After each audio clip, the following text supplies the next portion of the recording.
6:14 on this Friday morning. A lot of focus on comics this weekend right here at home. Of course, we've got Comic-Con playing out down at the Bayfront Convention Center. Our Megan Selensky has been reporting from that location all morning long, but also heading into our area this weekend, the Comic Book Roadshow. Yeah, it's a pretty neat event that's going on. They travel the country hosting collectible buying shows, and joining us this morning is one of those, Leroy Harper.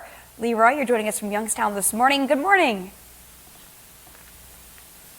Oh wait, I think you're muted, Leroy. Which can happen sometimes. Okay, good morning, guys. Hey. Leroy, just talk about exactly what it is you do. You travel the country, and what exactly are you looking for? Okay, we are looking to buy vintage collectibles, typically sports cards, comic books, some TV and comic related toys. So we're an outlet for people that if you have collectibles and it's time for you to sell, we will be glad to make an appraisal or an offer. If you've inherited a collection and you don't know where to turn, we'll be glad to freely evaluate the items that you have, and if you decide to sell then or in the future, we can help you do that or tell you exactly the best way to sell your items. So we're looking for collectibles, comics, toys, and baseball cards and football cards.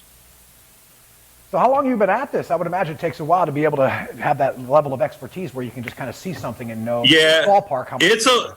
It's a learning experience as you go, and what's great about this hobby is everywhere we go, we always see something that we've never seen before. So it's a learning experience for us, but we've been doing comics since the 1980s, baseball cards for the last 20 years, or sports cards, and toys for about the last 15 to 20 years. And there's a lot of money being spent in the hobby right now. So it's not uncommon. We had a guy come in yesterday to Youngstown. We didn't buy anything.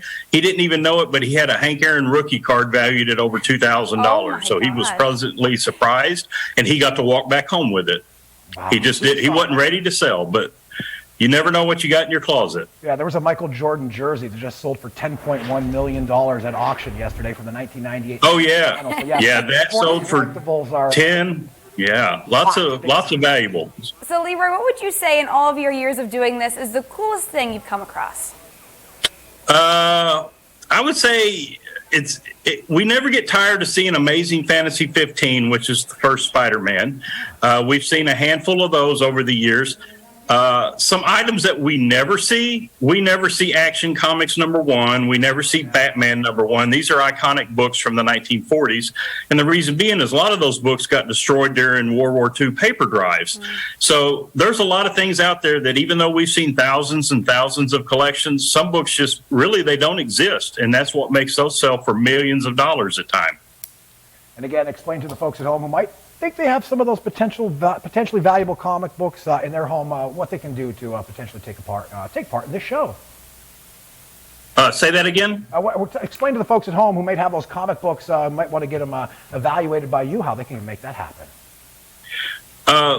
As far as the value of comics, one thing that we try to buy, typically pre-1980, is where most of your value in your comics would be. A lot of people, we do look for collectibles after 1980, but after 1980, understand a lot of people were already purchasing items in bulk, large quantities, and they were storing them and putting them away. So a lot of times after the 80s, people thought, well, I'm going to hoard this and hang on to it. It creates such a high supply and a low demand. But there are some things after 1980 that could have be worth a fortune. Ninja Turtles #1. That's a book never expected to be worth anything, and that book can sell for $10,000 plus easily. So you got to watch what years your collectibles are. But if you're in doubt, bring them in. We'll be glad to take a look at them. We're going to be at the Holiday Inn Saturday, tomorrow only, one day only, on Downs Drive in Erie, 10 to 6. To 6. All right. Well, Leroy Harper, we are excited to have you here in Erie, and thanks so much for joining us this morning. Yeah, and hopefully you find a couple of very valuable cards or comic books right here in our area.